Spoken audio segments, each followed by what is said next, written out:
सभी साथियों को विनायक चतुर्थी की बहुत बहुत शुभकामनाएं। विनायक चतुर्थी का व्रत विघ्नहर्ता गणेश जी को प्रसन्न करने के लिए किया जाता है।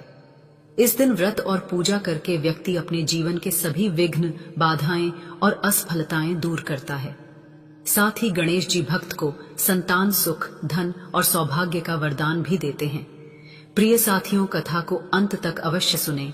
विघ्नहर्ता श्री गणेश की कृपा प्राप्त करने के लिए कमेंट में जय श्री गणेश अवश्य लिखें। अब प्रारंभ करते हैं विनायक चतुर्थी की यह दिव्य कथा। बहुत पुरानी बात है। काशी के पास एक छोटा सा गांव था, शुक्लवन। यह गांव अपने हरे भरे खेतों और गंगा की निर्मल सहायक नदी के लिए जाना जाता था। इसी गांव की पवित्र मिट्टी पर एक अत्यंत साधारण पर असाधारण हृदय वाला व्यक्ति रहता था, जिसका नाम था नंदलाल। नंदलाल का जीवन किसी साधु से कम नहीं था। यदि कुछ था तो वह था उसका अपने आराध्य विघ्नहर्ता प्रथम पूज्य श्री गणेश के प्रति अनन्य प्रेम। नंदलाल की भक्ति केवल आडंबर नहीं थी, वह उसके रक्त की प्रत्येक बूंद में चलती थी। उसका सबसे बड़ा प्रण था विनायक चतुर्थी का व्रत। हर माह आने वाली यह तिथि उसके लिए किसी महायज्ञ से कम नहीं थी।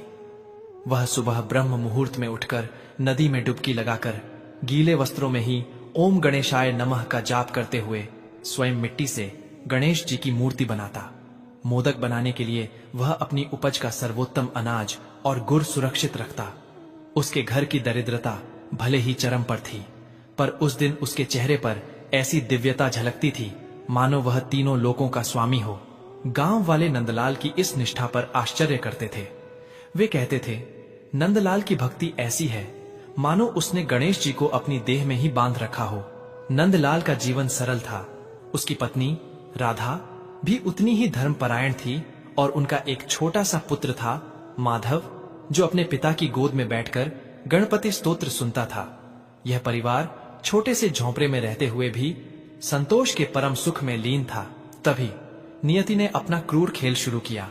वह ज्येष्ठ मास की विनायक चतुर्थी थी। नंदलाल ने उपवास रखा था और राधा मोदक बनाने की तैयारी कर रही थी। आकाश में अचानक बिना मेघों के बिजली कड़क उठी। अगले ही क्षण नंदलाल के खेत में आग लग गई। यह सूखी घास और तेज हवा का ऐसा संयोग था कि देखते ही देखते उसकी साल भर की मेहनत राख हो गई।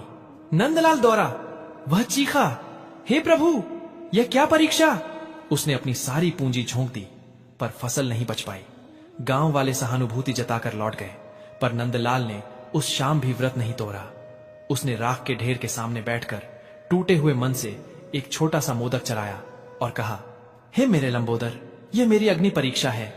मैं सहूंगा, पर मेरा व्रत नहीं टूटेगा। अगले कुछ वर्ष केवल दुख और दरिद्रता लेकर आए। गांव में ऐसा भयंकर सूखा पड़ा कि नदी भी सिमट गई। अन्न का एक दाना नहीं बचा। पेट की ज्वाला इतनी भयानक थी कि वह शरीर को तिल तिल जला रही थी। अब नंदलाल के जीवन में सबसे बड़ा कष्ट आया। वह पीड़ा जिसे एक मनुष्य सह नहीं सकता, जिसे वह किसी को बता नहीं सकता। एक शीत विनायक चतुर्थी की रात, जब भयंकर ठंड थी और घर में खाने को कुछ नहीं था, उनका छोटा लाडला माधव भूख और ठंड के कारण दम तोड़ गया। माधव, मेरे लाल। राधा का क्रंदन शुक्लवन की शांत रात्रि में एक चीत्कार बनकर गूंज उठा। नंदलाल वहीं मिट्टी की टूटी हुई गणेश प्रतिमा के सामने बैठा था। उसके हाथ में प्रसाद के लिए केवल सूखी रोटी का एक टुकड़ा था, जिसे वह मोदक मानकर अर्पित करने वाला था। माधव का निष्प्राण शरीर राधा की गोद में था। नंदलाल उठा और उसने उस रात पहली बार अपने आराध्य से प्रश्न किया।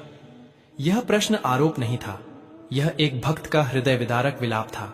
बप्पा, मेरे गणपति, यह कैसा न्याय है।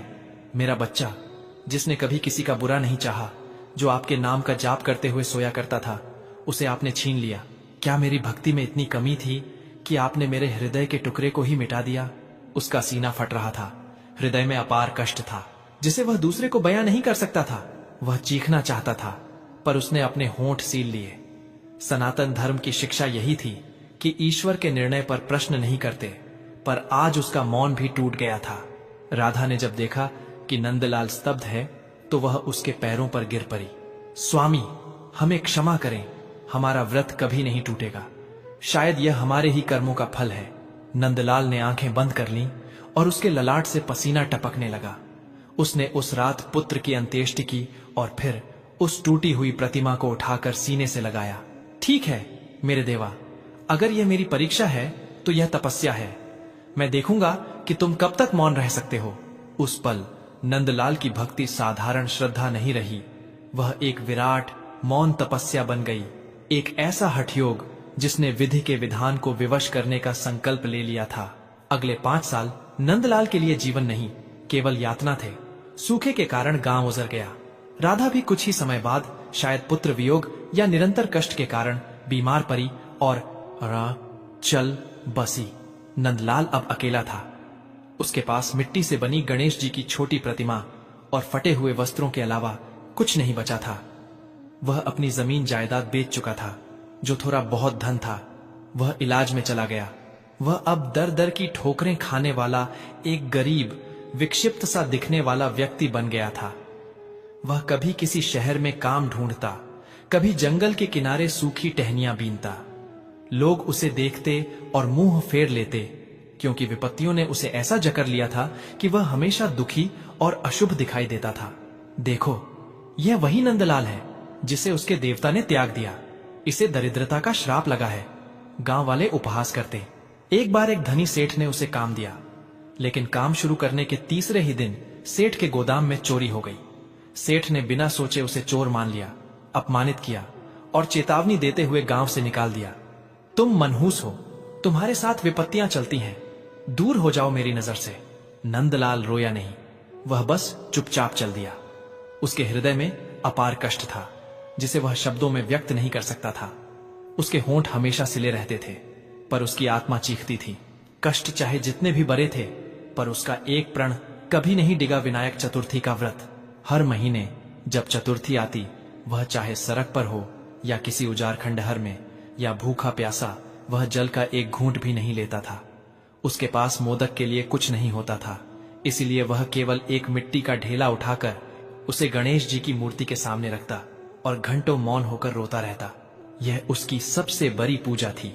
वह रोता और कहता, ओह मेरे बाप्पा, आज फिर से चतुर्थी है। मेरे पास आपको चराने के लिए केवल मेरी आंख के अश्क हैं।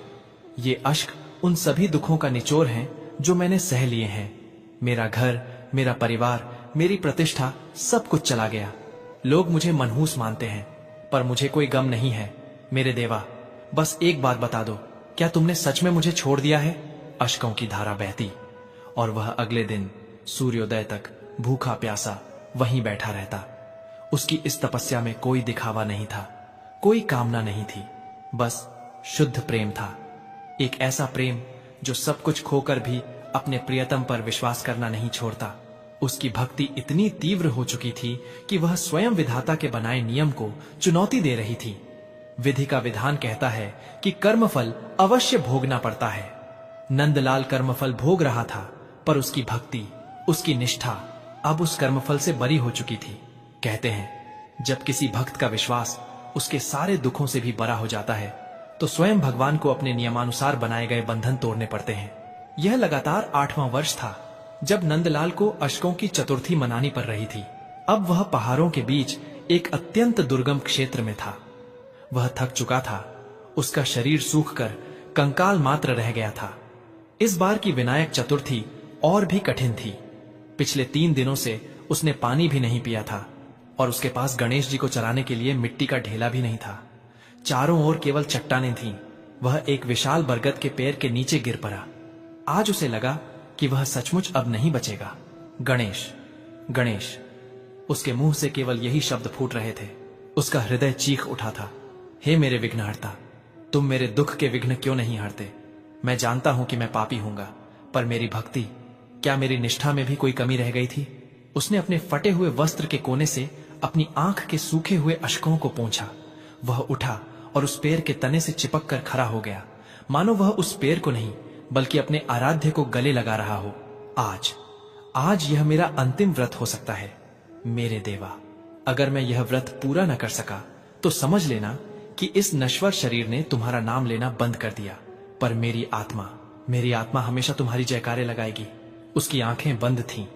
उसकी आत्मा शक्ति के अंतिम कणों से आकाश की ओर एक प्रार्थना भेज रही थी। यह प्रार्थना नहीं, यह एक विवशकारी पुकार थी।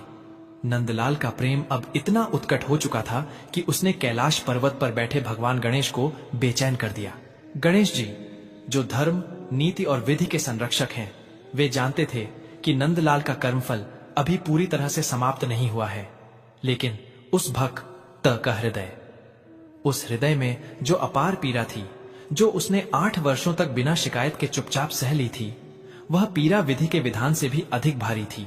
गणेश जी ने निर्णय लिया, आज वह अपने भक्त को अपने नियमों से ऊपर रखेंगे। जैसे ही नंदलाल ने अंतिम सांस भरने का प्रयास किया, उसे अपने पास किसी के चलने की आहट सुनाई दी। उसने धीरे से आंखें खोलीं। उसके सामने एक अलौकिक तेज से युक्त वृद्ध साधु खड़ा था। साधु की जटाएं सफेद थीं, मुखमंडल पर अद्भुत शांति थी और उनकी आंखें ऐसी थीं मानो उनमें ब्रह्मांड का सारा ज्ञान समाया हो। साधु के एक हाथ में कमंडल था और वह नंदलाल को ऐसे देख रहे थे जैसे कोई पिता अपने बिछड़े हुए पुत्र को देखता है। साधु ने अत्यंत स्नेहमयी आवाज में पूछा, वत्स, तुम कौन हो? इस वीराने में अकेले क्यों बैठे हो? क्या तुम्हें कोई कष्ट है? नंदलाल की आंखों से तुरंत आंसू बह निकले। यह पहली बार था कि किसी ने उससे इतनी ममता से बात की थी। दया! नंदलाल को कई वर्षों बाद किसी हृदय में यह भाव दिखा था। महाराज! नंदलाल की आवाज लड़खड़ा गई। मैं एक अभागा हूं। मेरा नाम नंदलाल है। मैं अपने कर्मों के बोझ तले दबा हुआ हूं और मैं यहां अपनी अंतिम विनायक चतुर्थी का व्रत पूरा करने का प्रयास कर रहा हूं। साधु मुस्कुराए। विनायक चतुर्थी का व्रत? पर वत्स, तुम्हारे पास तो न तो जल है, न प्रसाद है, न कोई पूजा की सामग्री। तुम उपवास क्यों कर रहे हो, जबकि तुम पहले ही इतने दुर्बल हो? नंदलाल का हृदय टूट गया। उसने हिम्मत जुटाई और बोला, महाराज, आप सही कहते हैं, मेरे पास कुछ नहीं है, पर मेरा सब कुछ चला गया तो भी मेरे पास एक चीज बची है, मेरा विश्वास। 8 वर्ष पहले जब मेरे पुत्र ने दम तोड़ा, मैंने अपने बापा से कहा था कि मैं उनका साथ कभी नहीं छोड़ूंगा, चाहे मेरे जीवन में कितना भी बड़ा कष्ट क्यों ना आ जाए। मैं दर दर की ठोकरें खा चुका हूं, भूखा रहा हूं, अपमानित हुआ हूं, पर मैंने यह व्रत नहीं तोड़ा। मेरा यह प्रेम, मेरा यह प्रण ही मेरी पूजा है। साधु की आंखों में एक अजीब सी चमक आई। पर नंदलाल, साधु ने थोड़ा कठोर स्वर अपनाया, क्या तुम मंदबुद्धि हो?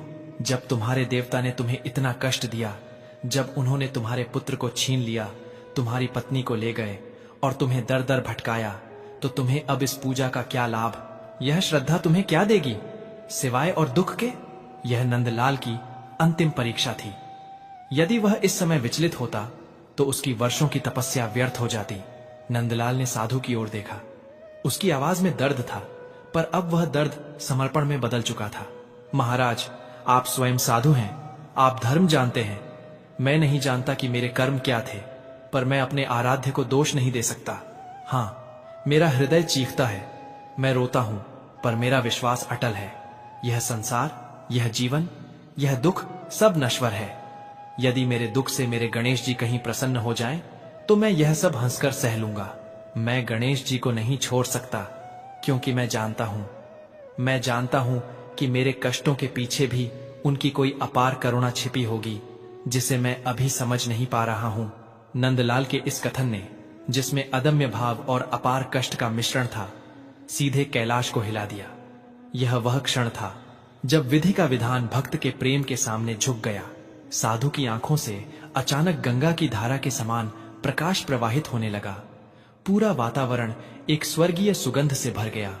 वह वृद्ध साधु, जो क्षण भर पहले दुर्बल दिख रहा था, अब करोड़ों सूर्यों के तेज से चमकने लगा। नंदलाल, वह आवाज गूंजी। वह सिर्फ आवाज नहीं थी, वह ब्रह्मांड का संगीत था। नंदलाल ने भय से आंखें बंद कर लीं, पर वह प्रकाश इतना तीव्र था कि वह उसे अपनी बंद पलकों के पीछे भी महसूस कर रहा था। आंखें खोलो मेरे अनन्य भक्त। नंदलाल ने धीरे धीरे आंखें खोली। उसके सामने वह साधु नहीं था, उसके सामने स्वयं गणों के पति, गजवदन, विघ्नहर्ता श्री गणेश अपने विराट चतुर्भुज रूप में खड़े थे। उनके हाथों में पाश, अंकुश, मोदक और अभय मुद्रा थी। उनके मस्तक पर चंद्रमा चमक रहा था। नंदलाल लड़खड़ाकर जमीन पर गिर पड़ा। उसकी आंखों से जो अश्रु बहे, वे वर्षों के दुख, वर्षों की तपस्या और 8 साल के अटूट विश्वास का परिणाम थे।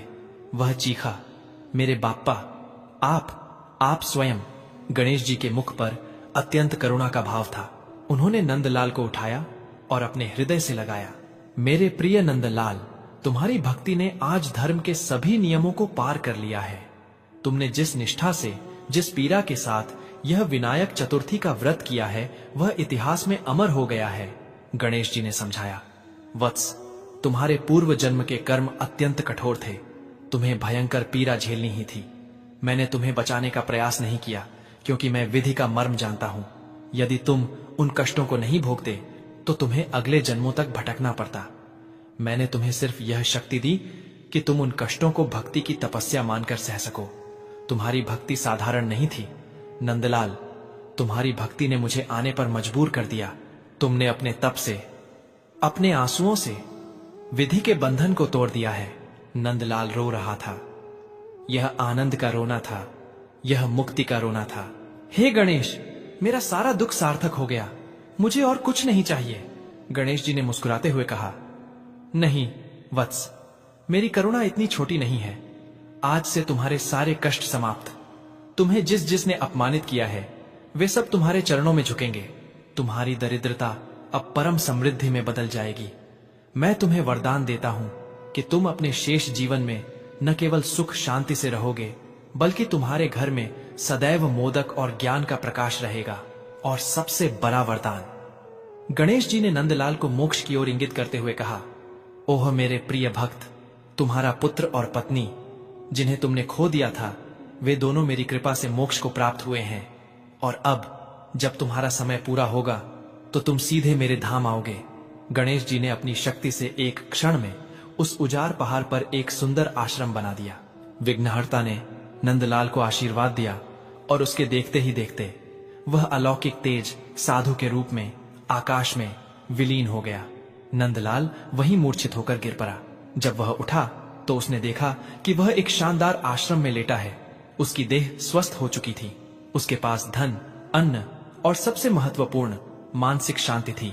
उस दिन से नंदलाल ने कभी किसी से अपने कष्टों का बखान नहीं किया। वह जानता था कि उसके दुख कितने बड़े थे, पर उसकी भक्ति और भी बड़ी थी। वह जीवन भर उस आश्रम में रहा और विनायक चतुर्थी का व्रत उसने और भी निष्ठा से किया। गांव वालों ने जब सुना कि नंदलाल को साक्षात गणेश जी ने दर्शन दिए हैं, तो वे लज्जित हुए और उसके चरणों में क्षमा मांगने आए।